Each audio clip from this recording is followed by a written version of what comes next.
Bom dia, Paz Church. Que bênção, aleluia. Amém, obrigado, querido. Queridos, hoje nós daremos continuidade à série que nós iniciamos domingo passado. Quem recorda qual é o nome da série? Novos começos. Que bênção, que bênção.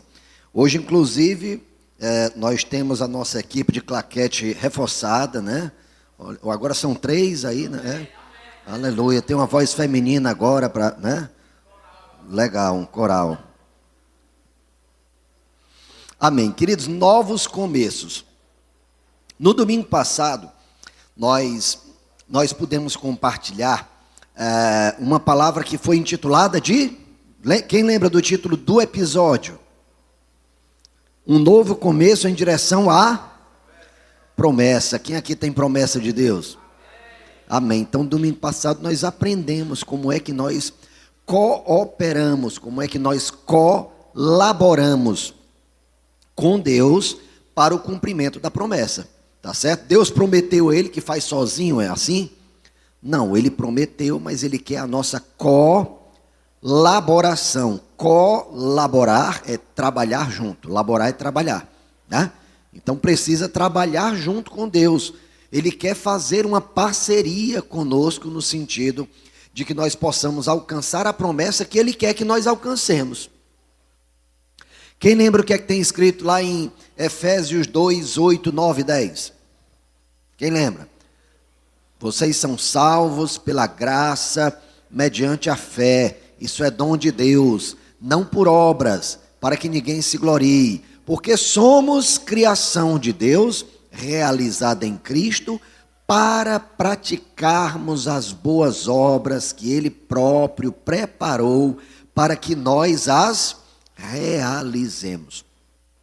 Então, é Jesus que nos salva por meio do seu sacrifício na cruz? Sim. Por meio da graça de Deus? Sim. Mas Ele nos salva para realizarmos as boas obras que Ele preparou para que nós as realizemos. E essas boas obras são realizadas, queridos, na medida do que nós cumprimos as promessas que Ele nos faz. Tá certo? Então, buscar as promessas de Deus para as nossas vidas não é uma atitude egoísta, ou pelo menos não deve ser. Ela deve ser uma atitude de obediência a Deus. Tá certo? Então, não tenha vergonha. Tem gente que não gosta, esse negócio de falar de promessa, parece teologia da prosperidade, parece teologia do pensamento positivo, parece teologia de palavras afirmativas. Não, querido, você não entendeu direito. O problema não está na pregação, o problema está na sua mentalidade, né? Então, tenha uma mentalidade renovada. Romanos 12, 2. Renove a sua mente para que seja capaz de experimentar e comprovar a boa, perfeita e agradável vontade de Deus. Então Deus nos faz promessas, sim. Agora, Ele nos faz promessas para o cumprimento do propósito dEle, né?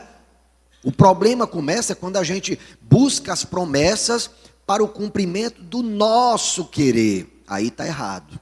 Aí está errado. Agora, quando nós queremos prosperar financeiramente, porque prosperando financeiramente nós apoiaremos mais a obra de Deus, isso está errado? Não. Agora, se a pessoa quer enriquecer, só para ela enriquecer, ficar com um bocado de dinheiro guardado no banco, né, e olhar para os outros superior, será que isso está certo? Não. Então, o errado é enriquecer? Não. O errado é o porquê enriquecer. É aí que está o erro. Então Deus quer que nós prosperemos? Quer. Deus quer que nós tenhamos saúde? Quer. Quanto mais saúde nós tivermos, mais nós podemos testemunhar de Jesus Cristo. Amém? Mas pode acontecer da gente passar por alguma tribulação? Pode. Deus permitiu que Paulo fosse preso para ele pregar aos carcereiros dele. Né? Paulo foi preso em Roma por muito tempo e ele teve a oportunidade de pregar aos guardas que o acompanhavam. Então, Deus pode permitir que a gente passe por tribulações? Pode, mas Ele diz, tem de grande alegria se passar por provações. Então é dessa forma que nós caminhamos. No domingo passado, nós também percebemos quais são as atitudes que nós temos que ter atenção para o cumprimento dessa promessa. A primeira delas é: escute o chamado de Deus. Cutuca a pessoa aí que está do teu lado e diga para ela: escute o chamado de Deus. Escute o chamado de Deus. Segundo, decida romper com o passado e caminhar pela fé. Diga isso para quem está do seu lado: viva pela fé. Esqueça o passado. Esqueça o passado. Tá? Então é muito importante deixarmos os pecados do passado, deixarmos no esquecimento, deixarmos as atitudes que nos levaram a pecar, deixar para trás também, né? No passado eu pequei porque eu era uma pessoa carente de atenção. Eu não sou mais carente de atenção. O Senhor me completa, o Senhor me é suficiente. Então eu agora vou viver na suficiência de Cristo.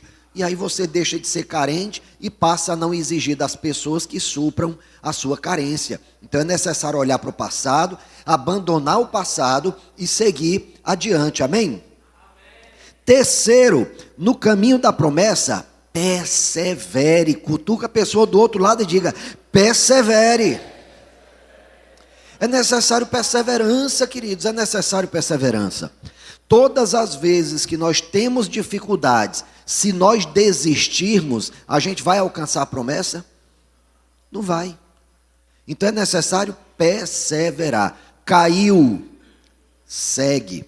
Caiu, foca em Jesus e siga a sua caminhada. Esquecendo-me das coisas que ficaram para trás, prossigo para o alvo. Qual é o nosso alvo? Jesus Cristo. Tá? Então, é assim que nós devemos caminhar. E quarto, o cumprimento da promessa, um novo começo com Isaac. Então, essa palavra está falando sobre o riso que nós receberemos ao nos apropriarmos da promessa, tá certo? Então tem promessa de Deus para a sua vida, Deus quer que essas promessas se cumpram, e no episódio de hoje, inclusive, nós falaremos sobre uma promessa e um chamado que Deus tem para todos nós. O título da mensagem de hoje é Novos Começos na Família. Novos começos na família. Quem aqui tem família? Todo mundo, né? Todo mundo tem família. Né? Tem alguém aqui que não tem umbigo? Né? Tem alguém? Vocês acreditam que tem gente que fica questionando: será que Adão tinha umbigo? Minha gente, bora pensar numa coisa de mais futuro, né? Às vezes o pessoal tem cada pergunta maluca. Né? Afinal, ele não viveu no ventre de uma mulher. Ô, meu irmão, vai se preocupar com outra coisa. Vai falar de Jesus para alguém, cara. Né? Se preocupar com esse tipo de coisa. Então, é importante notarmos que quando Deus decidiu povoar a terra com o homem, ele não fez o seguinte, ó, ele até poderia, né? Ele poderia, da mesma forma que ele criou em uma só palavra, criou todos os animais selvagens, todos os animais domésticos, todos os animais que voam, todos os animais que nadam, né? Todos os animais que pastam, né? Todos os animais que estão aí em todo o mundo. Deus criou numa palavra. Ele poderia ter criado toda a humanidade numa palavra? Poderia. Ele poderia ter dito, né? Façamos a humanidade conforme a nossa imagem e nossa semelhança. Ele poderia ter dito isso? Poderia, mas ele não o fez. Ele disse o seguinte: façamos o homem a nossa imagem e a nossa semelhança. Então Deus criou o homem, o indivíduo homem, o indivíduo Adão. Ele criou esse homem. E desse homem ele criou Eva, criou a mulher. Então desse casal primordial, ele criou toda a humanidade. Mas ele fez questão que a humanidade existisse a partir de uma família.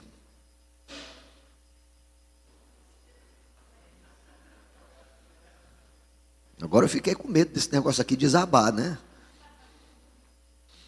Então, Deus nos criou Deus criou o homem e a mulher com o propósito de que nós nos multipliquemos. Isso não quer dizer, evidentemente, que todas as pessoas foram chamadas para ter filhos. Não. Tem pessoas que não foram chamadas nem para casar. Né? Tem pessoas que receberam de Deus uma outra incumbência. Paulo teve filhos? Não. Paulo casou? Não. Jeremias teve filhos? Não. Jeremias casou? Não. Então Deus pode ter chamados para pessoas assim. João Batista teve filhos? Não se tem notícia. Casou? Menos ainda se sabe. Mas é propósito geral de Deus para o homem que ele constitua família? Com certeza. Então, deixa eu te dizer uma coisa aí importante, tá certo? Todo crente deveria, colocar no seu planejamento familiar ter pelo menos 4 filhos. O 5º seria o descuido. Tá certo? Carro de crente é para ser carro de 7 lugares. Para caber todo mundo. Alguém recebe? Olhe.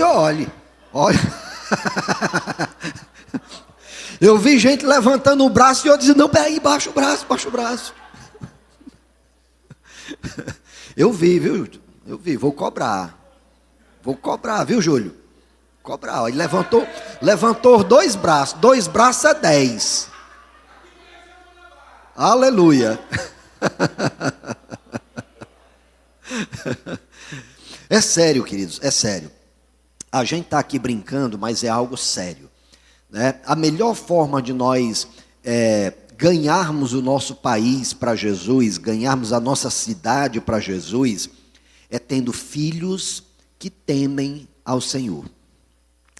Às vezes a gente se empenha, e é importante que a gente se empenhe, em evangelizar os de fora. Mas eu tenho visto que tem sido muito comum as pessoas se empenharem em evangelizar os de fora e esquecer os de dentro. Esquecer de evangelizar os filhos. Esquecer de discipular os filhos.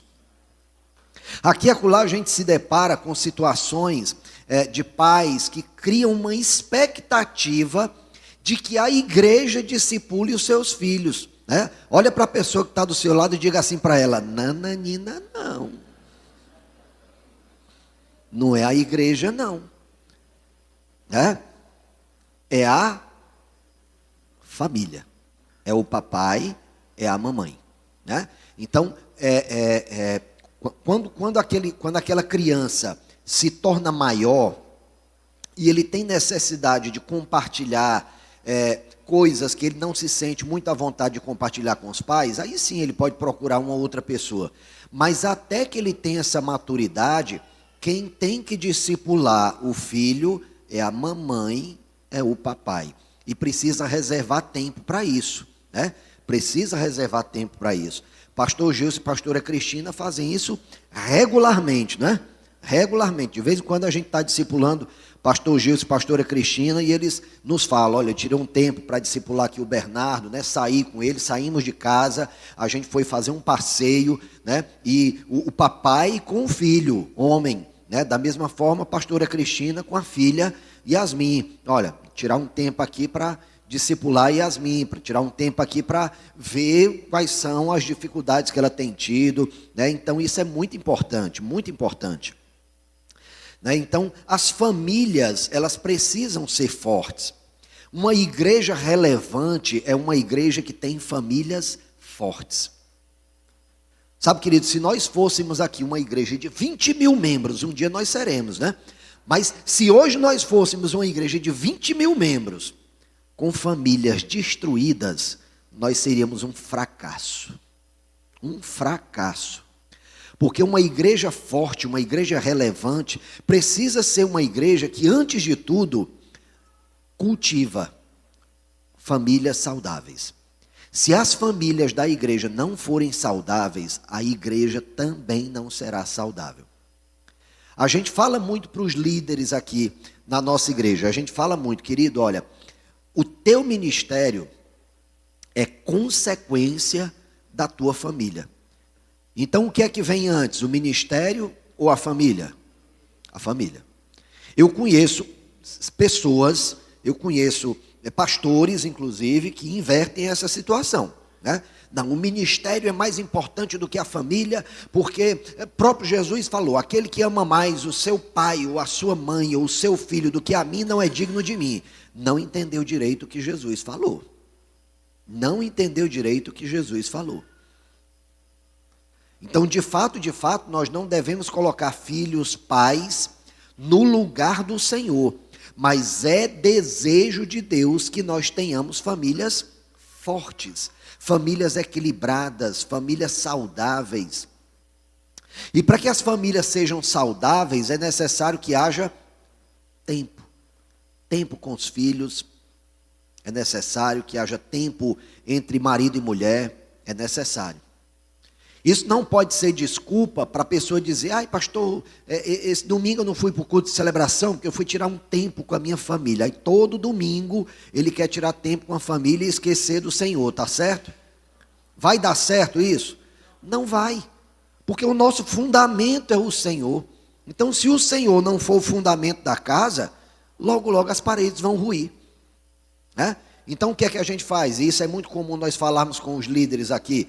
Tragam os filhos de vocês para a igreja. Pastor, mas o meu bichinho, ele é bem ativozinho, pastor. Não tem problema. Traga ele para cá. É melhor do que ele ficar em casa. Eduque seus filhos, ensine os seus filhos a se comportar. Mas traga para a igreja. Pastor, e se ele gritar no culto? Aí eu vou perguntar no meio do culto, quem é o pai desse menino? O problema é seu, não é dele não. Outro dia eu estava vendo o Davi, filho do Demi, da Kélvia, andando por aí. Eu, poxa, rapaz, eu estava aguardando esse dia de perguntar quem era o pai desse menino. Um dia eu vou também dizer, olhar para os meus aqui e dizer, pai, quem é o pai desse menino aí? Ô, glória! Aí eu, vixe, rapaz, sou eu, e agora o que é que eu faço? Traz o menino para cá, vem para cá, me senta aqui do meu lado, fica aqui do meu lado. Mas hoje a gente tem visto, queridos, e aí eu quero, com muito amor e carinho, mas eu quero adverti-los sobre um anestésico, sobre um calmante que ultimamente os pais têm usado com os filhos. Telas.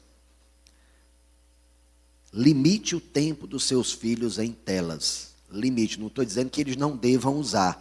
Parece que eles já nascem sabendo usar, vocês já perceberam? Os bichinhos acabaram de nascer, se você botar uma tela, ele já vai com o dedinho lá. Parece que já sabe, né?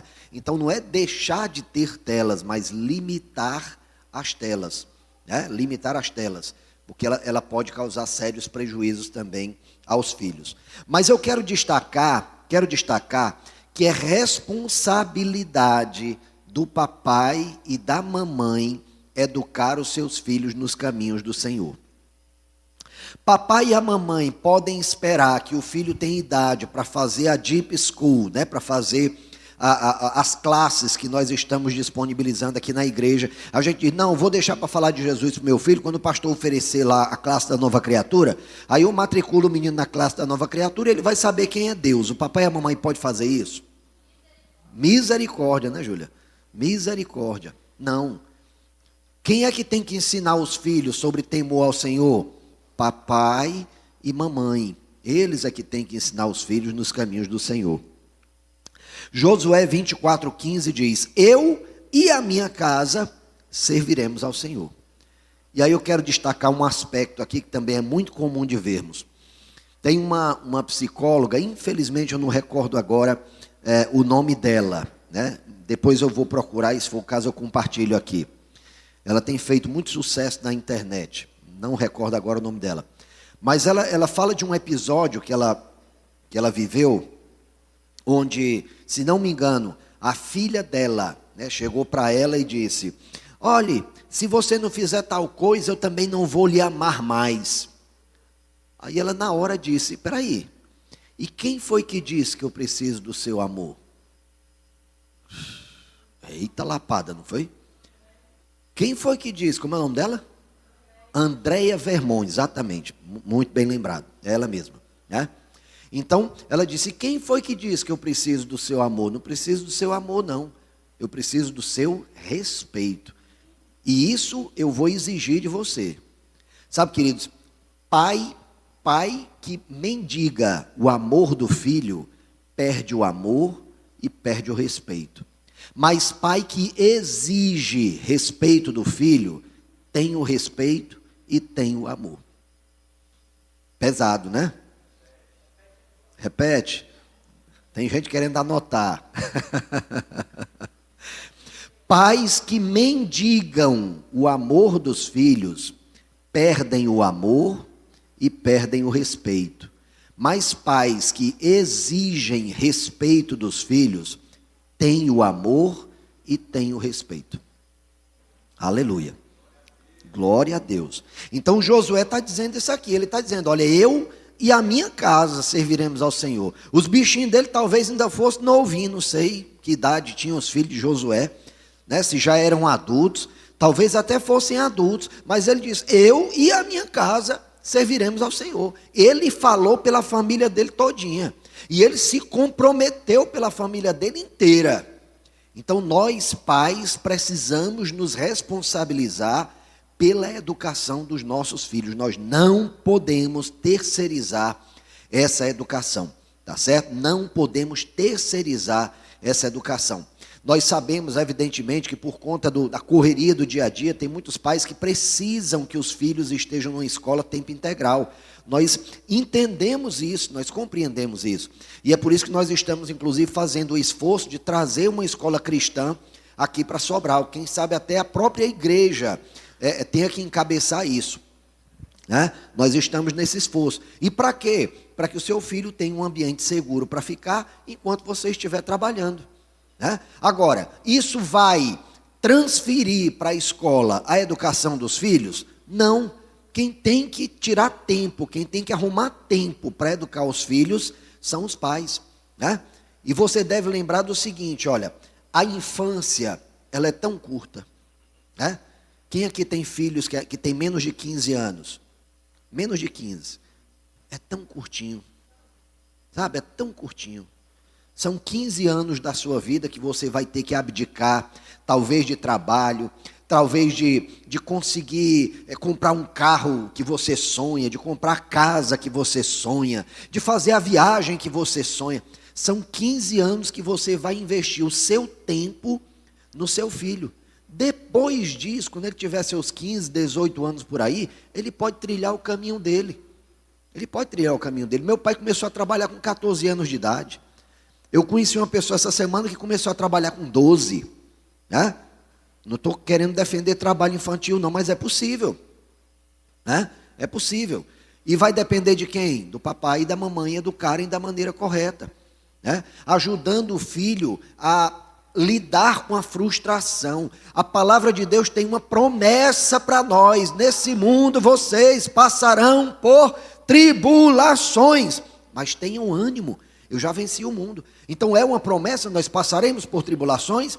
Passaremos. E se os seus filhos não estiverem emocionalmente preparados para isso? Nós precisamos preparar os nossos filhos para a frustração da realidade. Porque enquanto eles estão em casa, num ambiente seguro, eles acham que pode fazer o que quiserem. Mas na hora que eles tiverem que enfrentar o mundo, onde as pessoas enganam, onde as pessoas traem, onde as pessoas muitas vezes são maledicentes ou até mal intencionadas, ele não vai saber identificar e não vai saber como lidar. Então quem é que tem que ajudar o filho nesse aspecto? É a igreja? É o papai, é a mamãe. Atos 16, 31 diz: creia no Senhor Jesus e serão salvos você e os de sua casa. Então nós temos a obrigação, queridos, uma vez que nós recebemos Jesus como Senhor e Salvador, nós temos a obrigação de compartilhar com os nossos filhos, com todas as pessoas que fazem parte da nossa família. Nós temos a obrigação de compartilhar com eles a preciosidade do Evangelho de Jesus Cristo. Tá certo? Evangelize seus filhos. Discipule seus filhos, faça o apelo em casa, não espere na igreja não. Ai pastor, você não fez o apelo hoje, meu filho não entregou a vida a Jesus. Essa responsabilidade é sua, faça o apelo aos seus filhos na sua casa. Fale de Jesus para eles. E aí no final da sua pregação para os seus filhos, pergunte para ele: meu filho, você quer entregar a sua vida a Jesus? Quero. Faça a oração com ele. Todo domingo nós fazemos essa oração. Não é possível que você não tenha decorado. Não é possível. Todo domingo a gente faz essa oração. Tá? Então, faça o apelo para os seus filhos. Ganhe os seus filhos para Jesus. Discipule seus filhos. E antes de tudo, seja exemplo para os seus filhos. Porque talvez eles não façam o que você mande, mas eles certamente farão o que você faz. Pode ter certeza disso. Eles certamente farão o que você faz. Então, é preciso ter muito cuidado, muita cautela. Mas deixa eu te dizer uma coisa. Deus pode restaurar relacionamentos quebrados. Talvez seus filhos já sejam maiores e você não prestou atenção em tudo aquilo que eu acabei de te falar. Você diz: poxa, eu errei. Nesse aspecto aqui, eu não evangelizei meu filho, eu terceirizei a educação do meu filho, eu mendiguei a atenção do meu filho, hoje meu filho nem me tem respeito, nem me tem amor, né? Então deixa eu te dizer uma coisa, Deus pode restaurar relacionamentos quebrados. Sempre há tempo de restaurar relacionamentos quebrados.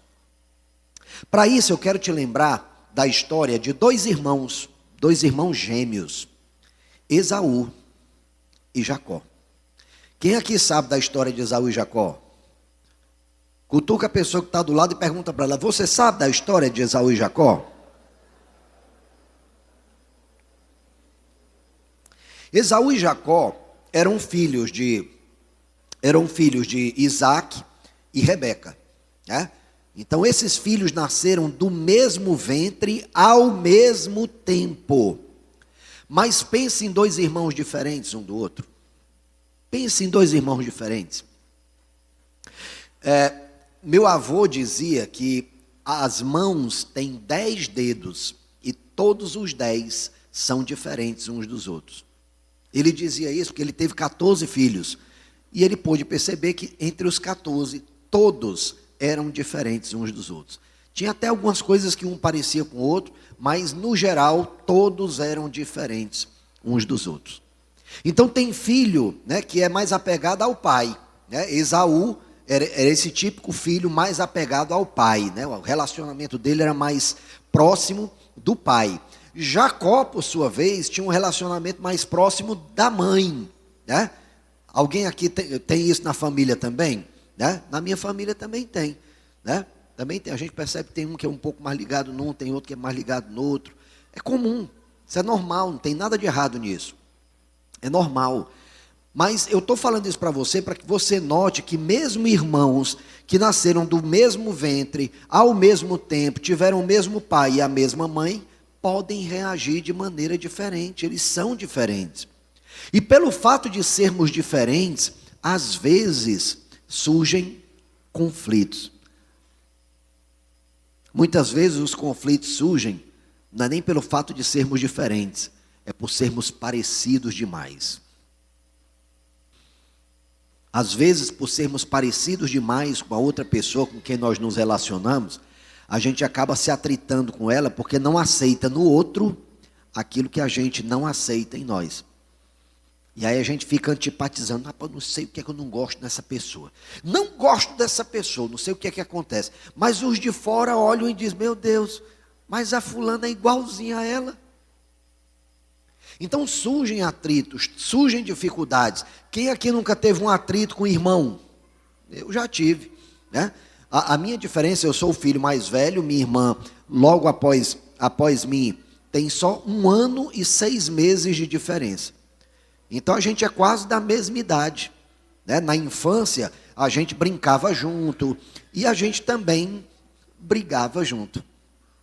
Eu lembro de uma vez que eu estava em casa, eu tinha feito alguma coisa que tinha deixado ela muito chateada, e eu fui me balançar numa rede, né? E criança se balançando na rede, você já sabe como é que é, né? Vai lá no teto, volta e encosta lá no teto de novo, não é assim? Pois é, eu estava me balançando na rede, ela apareceu na porta com um negócio na mão. Né, o pessoal aqui que tem mais experiência deve lembrar que antigamente tinha uns tamancos de madeira que o pessoal ia andando e fazia troco, troco, troco, troco. Né? Pois é, minha mãe tinha um desse, minha irmã pegou aquele objeto, né, macio, feito de pau, e jogou. Eu nunca vi uma mira tão certeira, bem no meio da minha testa. Então bateu aqui, eu virei de costas e ainda bati a cabeça no chão. Evidentemente um calombo na frente, outro atrás, né? Todo mundo em casa aperreado, o menino bateu com a cabeça no chão e não sei o que e tudo mais. Né? E alguns minutos depois estava eu e minha irmã brincando de novo. Como se nada tivesse acontecido. Alguém aqui já testemunhou algo semelhante a isso? Só que quando a gente fica adulto, a gente esquece o que fazia enquanto criança. Né? Enquanto criança a gente brigava, aí ficava de castigo, minha mãe botava a gente 2 horas de castigo. 2 minutos. Para a gente eram 2 horas, mas eram 2 minutos. Ficava de joelho, um de frente para o outro. Só vai sair do castigo depois que vocês se abraçarem. Ora, mas se abraçava ligeiro demais. Para sair do castigo. Quando era com pouco tempo, estava tudo bem, estava tudo maravilhoso. Sem problema nenhum. Mas quando a gente fica adulto, às vezes a gente esquece disso. E aí quando briga com o irmão, fica chateado, se afasta, né, desejando o mal do irmão, desejando distância do irmão. Sabe, queridos, isso não é normal. Isso não é legal. Isso não é desejo de Deus. Esaú e Jacó tiveram uma rusga muito feia depois que eles estavam adultos. Né? Jacó roubou o direito de primogenitura do irmão Esaú. Aí talvez você diga, pastor, ele não roubou não, ele comprou. Né? Esaú chegou de uma caçada com fome e pediu a Jacó, Jacó, tu está fazendo um ensopado aí, me dá um pouquinho desse ensopado. Aí Jacó disse, te dou do ensopado, se você me der o seu direito de primogenitura. E ele topou. Então lá na frente, Jacó, com a ajuda da sua mãe, Rebeca, se travestiu de Esaú, né, botou uma pele de bode no braço, para parecer que o braço dele era cabeludo, né? Isaac já estava um pouquinho cego, então tocou no braço de Jacó e achou que era Esaú. Aí abençoou Jacó, achando que era Esaú, e deu a Jacó todas as bênçãos da primogenitura. Algum tempo depois chega Esaú e diz, pai, cheguei aqui com um ensopado, cadê minha bênção? Ele, como assim? Eu acabei de te abençoar. Ele, não, estou chegando agora. Eu disse, meu Deus, e quem foi que eu abençoei? Aí Esaú na hora se tocou, foi Jacó. Esaú ficou muito chateado com Jacó. Esaú queria matar Jacó. E aí Rebeca, com medo que acontecesse isso, despachou Jacó e disse, Jacó, faça o seguinte, meu filho, vá lá para a casa do seu tio Labão, né? Vá para lá, sai de perto do seu irmão, senão isso aqui vai dar em confusão. Né? E aí, seu pai pode testemunhar a morte de 2 filhos. Então, faça isso não, vá-se embora. E Jacó foi, e passou anos distante do irmão. Anos longe do irmão. Talvez você não esteja geograficamente longe do seu irmão, mas talvez você esteja afetivamente distante do seu irmão. Num dado momento, o tio de Jacó, Labão, enganou Jacó. Né? Enganou Jacó, deu Lia como esposa quando ele queria Raquel. Depois ele fez um acordo com Jacó para que Jacó prosperasse os rebanhos do próprio Jacó. E aí ele tirou algumas ovelhas para que Jacó não prosperasse. Ainda assim Jacó prosperou. Né? E aí chega determinado momento que Jacó diz, rapaz, chega de ser enganado pelo meu tio. E é porque é meu tio. Foi embora. E aí pensou, para onde eu posso voltar? Eu só posso voltar para o lugar onde eu saí, de onde eu saí. E aí volta para a terra que ele viveu na infância. Quando ele vai atravessar o Jaboque, né, o rio, ele se depara com uma notícia. Olha, o teu irmão está vindo aí com uma multidão de homens. Está aqui escrito, né, em Gênesis 33, de 1 a 3 e 4 a 12. Olha só. Quando Jacó olhou e viu que Esaú estava se aproximando com 400 homens, dividiu as crianças entre Lia, Raquel e as 2 servas. Ele mesmo passou à frente e, ao aproximar-se do seu irmão, curvou-se até o chão 7 vezes. Mas Esaú correu ao encontro de Jacó e abraçou-se ao seu pescoço e o beijou, e eles choraram. Então disse Esaú: vamos seguir em frente, eu o acompanharei. Então Jacó voltou com medo da recepção do irmão, mas o irmão já tinha perdoado Jacó há muito tempo, né? Já tinha perdoado Jacó há muito tempo. Então talvez hoje você esteja distante afetivamente do seu irmão, e poxa, talvez no coração dele ele já superou isso, mas ele está achando que você não quer conversar com ele. Então procura o teu irmão, sabe? Procura o teu irmão. Terminou esse culto aqui, liga para o teu irmão, que você está intrigado há não sei quanto tempo. Liga para ele: meu irmão, eu preciso falar com você hoje. Eu queria tanto que fosse pessoalmente. Será que a gente pode se encontrar hoje? E quando você estiver com ele, olhe no olho dele e peça perdão. Mesmo que ele tenha errado com você, peça perdão porque você se distanciou dele. Mas não deixa isso muito tempo. Deixa eu te falar uma coisa importante. Toda amargura que a gente guarda no coração prejudica apenas a nós. Às vezes a pessoa fica nutrindo um amargor no coração contra outra pessoa, como se aquilo prejudicasse a outra pessoa, mas não prejudica o outro, prejudica a quem guarda aquela amargura. E eu creio que nenhum de vocês quer se prejudicar na vida. Alguém quer? Eu quero viver uma vida prejudicada. Tem alguém que quer? Não tem quem queira. Então por que guardar amargura? Mas se eu for lá pedir perdão a ele, ele vai achar que ele tinha razão. Deixa ele achar. Qual é o problema? Deixa ele achar. Quando Abraão, os pastores de Abraão discutiam com os pastores de Ló, Abraão chegou para Ló e disse: meu filho, vem cá, meu sobrinho. Olha, os meus pastores estão brigando com os seus pastores. Antes que esse problema chegue no nosso relacionamento, vamos fazer o seguinte: vá você para a direita que eu vou para a esquerda. Se você for para frente, eu vou para trás. Decida você para onde quer ir. Ora, Abraão era o tio. Abraão tinha autoridade para dizer: olha, eu vou para tal canto, você vai para aquele outro. Ele tinha essa autoridade, mas ele não utilizou dessa autoridade. Ele disse para o sobrinho: se você decidir para a direita, eu vou para a esquerda. Porque Abraão sabia que a bênção não estava no lugar, a bênção estava na atitude dele. Amém? Então, mesmo que o teu irmão tenha errado com você, vá até ele e peça você perdão a ele. Porque o que te abençoa não é quem tem razão. O que te abençoa é o fato de você não guardar amargura no seu coração. Amém? O perdão venceu a mágoa. Deus é especialista em curar feridas antigas e trazer perdão dentro da família, restaurando relacionamentos quebrados. Deus dá um novo começo no casamento. Quem aqui é casado? Oh, glória, aleluia. Vou perguntar de novo, tá certo? Vou perguntar de novo. Quem aqui é casado? Oh, rapaz, só tem casal feliz aqui. Oh, glória, aleluia.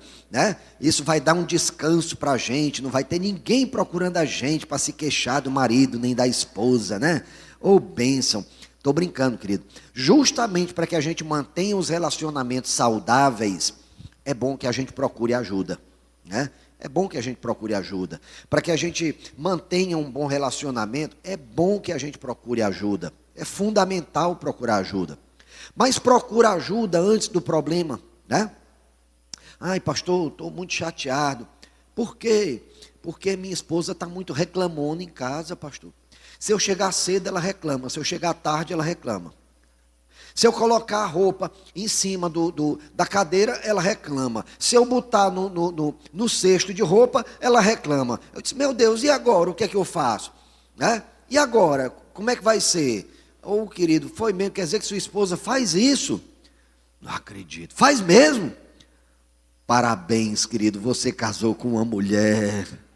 Parabéns, parabéns. Eu acho que todo homem tem esse testemunho, não tem? Qualquer homem que venha pregar aqui vai dizer a mesma coisa, não vai? Vai. É verdade. Não é verdade? É verdade. É verdade. Mas aí vai fazer o quê? Você casou com uma mulher, ela é diferente de você. Enquanto o homem pensa de uma maneira muito racional, sistemática, objetiva, mulher pensa de uma maneira muito emocional, subjetiva, né? Bem diferente da maneira do homem pensar. Para o homem é muito lógico. Para a mulher nem tudo é lógico. A lógica da mulher é diferente do homem. O tempo da mulher é diferente do tempo do homem. É ou não é? É ou não é? Né? Às vezes a esposa chega para o marido e diz: amor, está chegando a hora do culto, amor, você ainda está aí, né? Não tomou banho, você ainda está sujo, amor, vai tomar seu banho, a gente vai se atrasar para o culto, amor, reclamando do marido.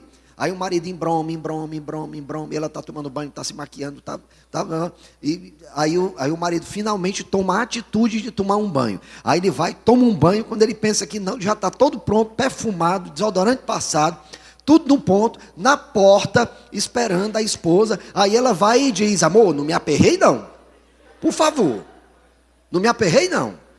Isso acontece na casa de vocês? Acontece? É. Parabéns, você casou com uma mulher. Olha aí. Parabéns, você casou com uma mulher. Então, queridos, nós somos diferentes. Homem e mulher são diferentes, né? São diferentes. E Deus quis dessa maneira para que um complementasse o outro. Então, em vez da gente estar se chateando com as reclamações ou com as más atitudes do outro, né? Poxa, vamos organizar para que a gente viva bem, né? Vamos organizar para que a gente viva bem. Na hora que você achar que ela está reclamando demais, chegue para ela com muito amor. Amor, olha, eu te amo tanto, sabe? Eu te amo tanto. Sabe, você é a mulher da minha vida. Eu não penso em outra pessoa assim para estar do meu lado do que você. Eu quero que você esteja comigo todos os 120 anos da minha vida. Mas amor, você está reclamando muito, amor. Tá certo?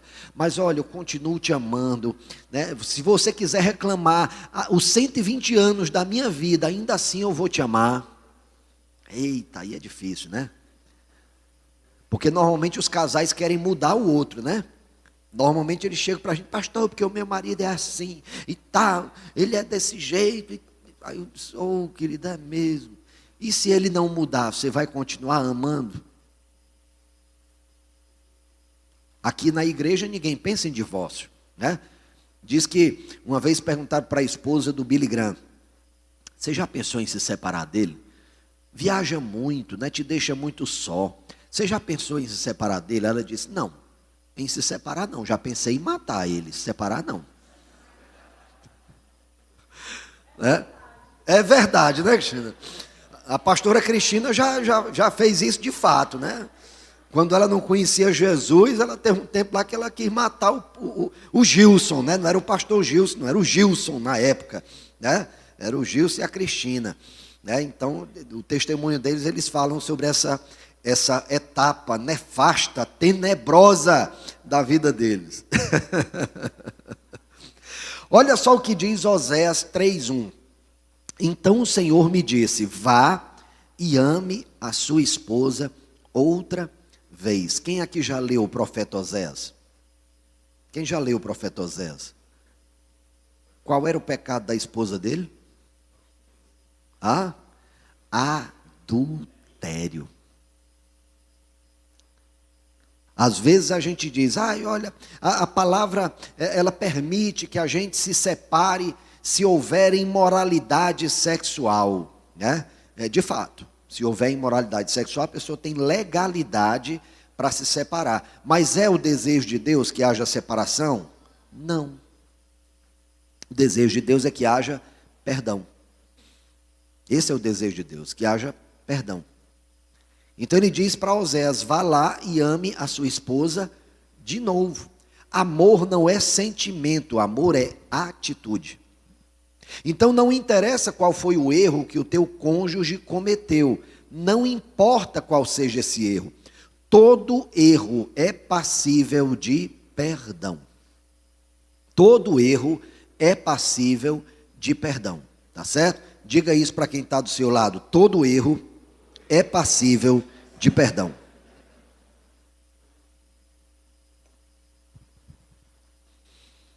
Então, querido, se você está tendo algum tipo de problema no casamento, né, está tendo muita discussão no casamento, eu tenho alguns conselhos para te dar. O primeiro, se arrependa profundamente. Lembrando que se arrepender é mudar de mentalidade. Então mude a sua mentalidade. Procure, se você é mulher, procure estar perto de mulheres de Deus, tá certo? Procure estar perto de mulheres de Deus. E mulher de Deus, tá certo? E com isso, por favor, não estou criticando nenhuma mulher que faça isso, não. A minha esposa prega aqui. Não estou falando disso, não, né? Mas tem muita gente que segue determinadas mulheres pelo empoderamento dela. Não é por isso que você deve buscar essa pessoa. Não é por isso. É porque ela é uma mulher de Deus. É porque no trato doméstico dela, ela é uma mulher de Deus. Da mesma forma com o homem, né? Às vezes o pessoal segue determinados pregadores e acha que aquele cara é o tal. Opa, peraí. Veja os frutos. Procure saber se de fato ele é um homem de Deus. Procure saber de fato se na família dele ele tem feito da maneira que ele prega. Logo, quem são as pessoas com quem nós devemos ter maior relacionamento? É com o pregador da internet ou são com os nossos líderes locais? São os locais, porque os locais nós sabemos o que fazem, por onde andam, como se vestem, o que comem. Nós sabemos. Mas aquele cara da internet, a gente só conhece daquilo que ele posta. Ele ainda tem a possibilidade de falar um bocado de asneira e depois dizer, ai meu Deus, falei um bocado de bobagem, não posto isso não. Mas e na nossa vida diária, dá para fazer isso? Dá para fazer isso?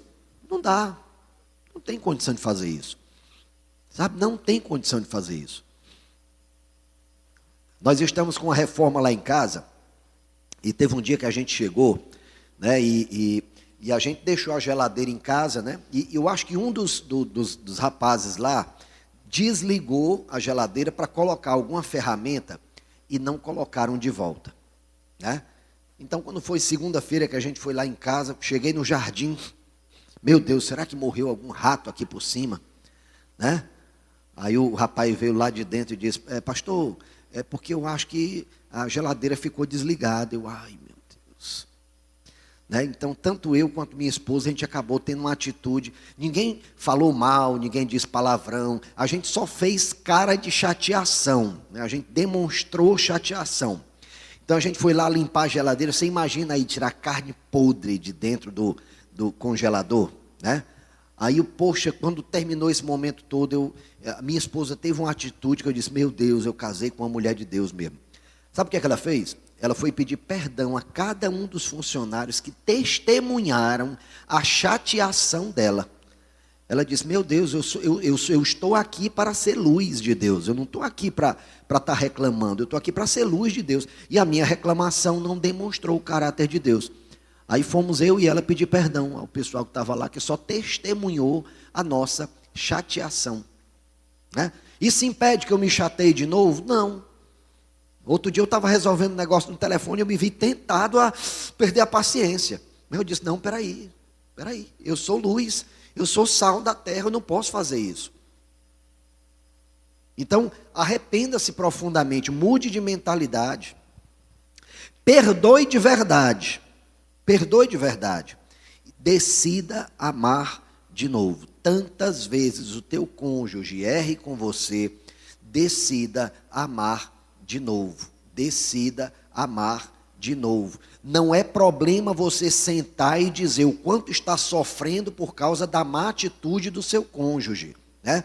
Não é errado. Chama o teu marido e diz, olha, você fez isso e você me fez sentir assim. E eu sei que você não quer que eu me sinta assim. Então, por favor, não repita isso. Mas se porventura ele ele errar de novo naquele mesmo aspecto, faça de novo a mesma coisa. Chama, senta, conversa com ele. Eu te amo, ou com ela, né? Eu te amo, eu te admiro, mas olha, essa atitude que você teve me fez sentir assim. Eu te perdoo, mas por favor, não faça mais isso. E aí pode ser que uma terceira vez ele ou ela erre de novo no mesmo aspecto. Sabe o que é que você vai fazer? Você vai chamar por ele, vai chamar por ela. Amor, senta aqui de novo. Deixa eu te dizer, eu continuo te amando. Eu continuo te amando. Eu vou viver contigo 120 anos das nossas vidas. Se você não mudar, eu ainda vou continuar te amando. Mas olha, deixa eu te dizer uma coisa. Nós viveríamos tão melhor se você mudasse essa atitude. Sabe, queridos, é isso que Deus espera de nós enquanto casal. Se o casal estiver bem, a família estará bem. Os filhos estarão bem. Agora, se o casal não estiver bem, se engane não, os filhos também sentem, os filhos também perceberão. Eles podem não verbalizar isso porque não compreendem o que eles estão sentindo, mas eles estarão se sentindo inseguros. Talvez algum filho volte a fazer xixi na fralda, né? Ou na rede ou na cama. E aí você diz, meu Deus, por que foi que ele resolveu agora fazer xixi na cama? É porque ele está sentindo insegurança.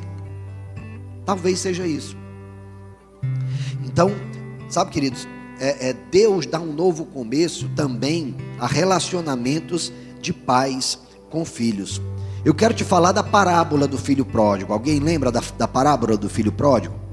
Essa parábola ela é muito interessante porque ela é falada, na verdade uma parábola só, falando de 3 histórias, né? A ovelha que se perdeu, a dracma que foi perdida em casa e o filho pródigo. Aqui e acolá tem gente que quer analisar uma situação como se fosse a situação do filho pródigo, mas não é a situação da ovelha perdida. É preciso lembrar o seguinte: o filho chegou para o pai e diz, pai, eu quero a minha herança. Dizer isso para o pai era desejar a morte do pai. Pai, me antecipa, eu sei que você vai morrer mesmo, me dê logo aí minha herança, porque eu quero curtir minha vida. E aí o pai foi e deu a parte da herança dele. Ele foi, gastou com todo tipo de pecado, acabou com tudo. E se viu numa situação vergonhosa. Até que num dado momento ele parou e pensou, meu Deus, até os servos do meu pai comem melhor do que eu estou comendo aqui. Eu não estou tendo direito nem a comer a comida dos porcos. Mas lá no meu pai, até o menor funcionário tenho que comer e tenho que beber, e bebe e come com qualidade. Aí ele disse, vou voltar para a casa do meu pai. Ainda que ele me trate como um reles funcionário, ainda assim eu estarei melhor do que eu estou hoje. E aquele filho volta para casa com uma atitude de humildade, com uma atitude de quem errou, clamando ao pai que o aceite pelo menos como servo. Aquele pai, durante todo o percurso que o filho esteve longe, o pai não o procurou. O pai ficou em casa. Creio eu que orando, creio eu que jejuando, creio eu que buscando a presença de Deus e pedindo a proteção do filho, até que o filho voltou. E quando o filho voltou, o pai não chegou para o filho e disse, eu sabia que você ia voltar, está passando fome agora, né? Muito bem, sabia que você quebrava essa crista, sabia disso, bora, passa aqui para dentro, eu vou pensar no que é que eu vou fazer com você. Foi assim que o pai recebeu o filho? Não. Aquele filho apareceu e o pai, logo que percebeu que o filho estava chegando, o abraçou, o recebeu com muito amor, chamou os servos e disse, olha, preparem aí um banquete, preparem a melhor roupa que tiver, o melhor calçado que tiver, tragam um anel, coloquem no dedo dele, um anel de autoridade, ele é meu filho, ele estava morto, mas ele agora vive. Glória a Deus, foi isso que o filho fez. E é exatamente isso que deve haver no relacionamento entre pai e filho. Pelo fato dos pais receberem de Deus a incumbência de educarem os seus filhos, e especialmente quando eles são menores, essa atitude de educação exige firmeza, né? Eu lembro de um ditado que se falava antigamente, que dizia o seguinte, quem come do meu pirão, Como é? Quem come do meu pirão? São vocês que estão dizendo, não sou eu não, viu? Vocês estão dizendo. Então se alguém aí vier reclamar, o pastor, não, foi a igreja, não fui eu, né? Estou brincando.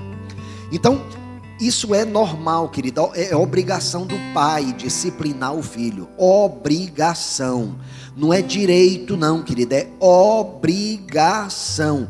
Todo pai tem que disciplinar o filho. A maneira como vai disciplinar vai depender da atitude do filho, né? Tem filho que precisa ser disciplinado com um não.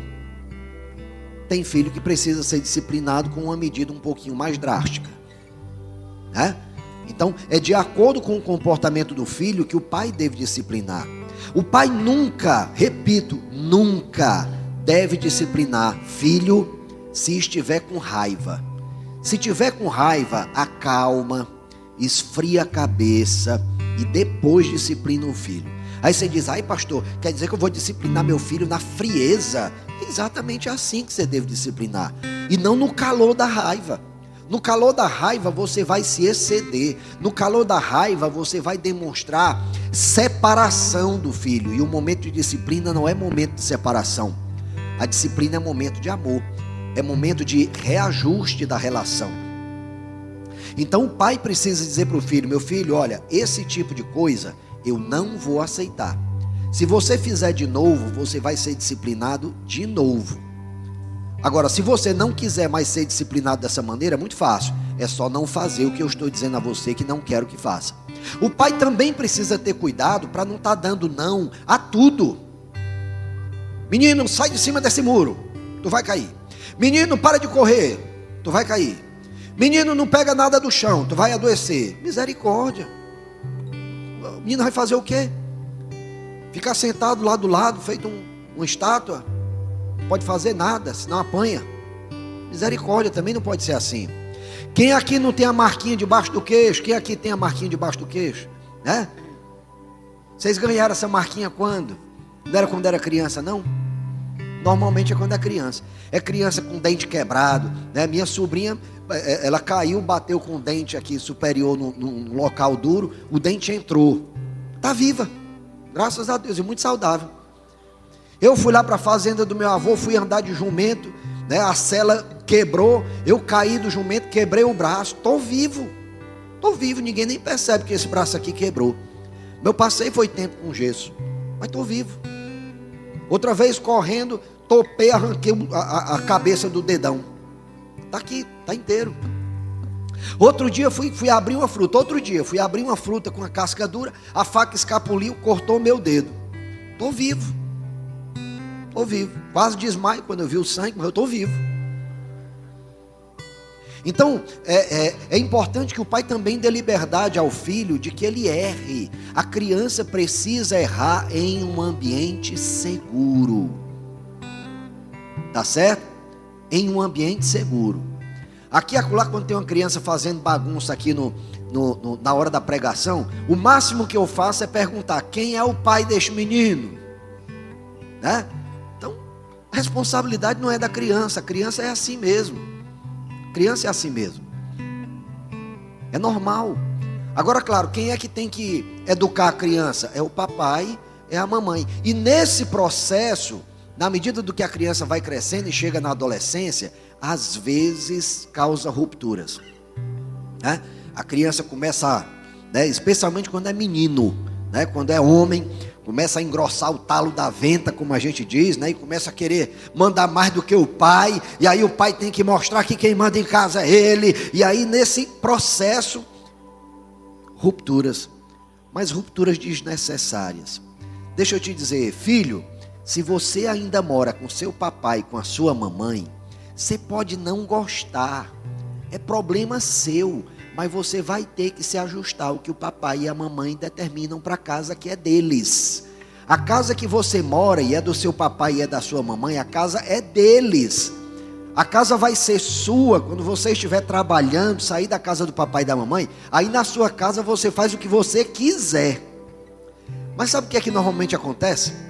Quando o filho sai da casa do pai e vê a dificuldade que é manter a casa, aí ele reflete e diz, poxa, Meu pai tinha razão. Nunca imaginei que cuidar de uma casa envolvia isso, né? Qual filho que mora com pai e mãe e sabe que tem boleto de água, de luz para pagar, que tem seguro para pagar, que tem IPVA, que tem imposto de renda? Qual é o filho que sabe disso? Não toma nem conhecimento, até sair da casa do pai. Quando sai da casa do pai, poxa vida, meu Deus, como era bom no tempo que eu morava com o papai e com a mamãe, né? Às vezes o arroz queimava em casa, mas tinha arroz. Hoje aqui em casa eu não tenho nem arroz. Eu estou vendendo o almoço para comprar a janta. E aí passa a valorizar o sacrifício que o pai fazia, que a mãe fazia, porque até então ele não tinha conhecimento de que era assim que funcionava. Então o pai precisa ter grandeza para entender que o filho vai errar. Com isso ele precisa ter paciência. O filho em algum momento vai voltar e vai pedir perdão. Tenha paciência, né? Tenha paciência. Essa semana eu estava ouvindo estão dizendo aqui que meu tempo acabou, viu? Você está em pecado, você que disse aí que meu tempo acabou. Estou brincando, viu? Estou brincando. Eu estou terminando já. Conta na história de um pai que chegou para o filho: meu filho, amanhã de manhã a gente vai na cidade para comprar tal coisa. Ele disse: ai pai, amanhã de manhã eu não posso ir não, porque eu tenho futebol. Aí o pai simplesmente olhou para o filho e disse: meu filho, amanhã, na hora tal, o carro estará pronto e eu quero que você vá dirigindo para mim, porque nós vamos à cidade para fazer tal coisa. Aí o filho, muito chateado: ai, um dia eu não vou mais me submeter a esse tipo de coisa. O pai continuou plácido, né? Nunca mais, amanhã eu vou, mas olha, quando a gente chegar da cidade, eu vou pegar minhas coisas, eu vou sair de casa. E o pai continuou na dele. O filho chegou da cidade, arrumou a bagagem, foi embora. Andou 12 quilômetros até chegar na casa de um tio. Quando chegou na casa do tio, logo cedo da manhã, o tio acorda ele: oi meu filho, tudo bem? Bora tomar café que a gente tem que ir pro roçado. Aí ele disse: para onde? Pro roçado. Bora lá. Entregou uma enxada para ele. Eles passaram manhã e tarde roçando um roçado. Eles comeram de uma marmitinha fria, uma águazinha de cabaça quente. E aí chegou o final da tarde, ele voltou para casa, foi dormir numa redinha suja. Mas era o que tinha. O tio era muito pobre, não tinha condição de oferecer outra coisa para ele. E aí ele começou a lembrar: poxa, lá na casa do meu pai, minha rede era lavada toda semana. Lá na casa do meu pai, quando eu chegava para almoçar, o almoço estava bem quentinho. E às vezes eu reclamava porque estava muito quente. Quando eu morava lá em casa, eu tinha uma águazinha gelada. E aqui eu estou tomando água de cabaça, às vezes quente, um gosto ruim. Aí ele pensou: poxa, eu acho que eu vou voltar para a casa do meu pai. E aí voltou para a casa do pai, esperando aquela coisa muito dramática: pai, eu te peço perdão. E o pai recebe chorando, dizendo: meu filho, que bom que você voltou. Não, ele chegou em casa: oi pai, oi mãe. E o pai: oi meu filho, tudo bem? Você está bem? Tá, estou bem. Pois vá tomar seu banho, daqui a pouquinho a gente vai servir o almoço. E olha, amanhã a gente vai à cidade para comprar tal coisa. Tá certo pai, nós vamos para a cidade. O pai não precisou brigar, o pai não precisou espancar, o pai não precisou fazer nada, só precisou deixar o filho cometer o erro. E observar, ele não deixou o filho ir para qualquer lugar, não, vai para a casa do tio, né? Para a casa do tio. Então o ambiente era seguro, mas deixa o menino errar. Nesse processo de erro, pode ser que ele fique chateado. Te preocupa não, uma hora a realidade vai cair e ele vai voltar e vai pedir perdão. Se é você o filho, faça isso hoje. Saia daqui, ligue para o seu pai e peça perdão: pai, eu fiquei muito chateado com você, mas eu não sabia como era a vida, quero te pedir perdão. Se você é o pai, tenha você essa atitude, ligue para o seu filho: meu filho, me perdoe, porque naquele momento lá que você resolveu sair de casa, que você ficou chateado comigo, eu disse que você não era mais meu filho, que você, eu quero retirar tudo isso, te peço perdão por tudo isso. Quando você quiser voltar, a casa aqui estará de portas abertas. Da mesma forma faça, se porventura é o seu irmão que não lida muito bem com você.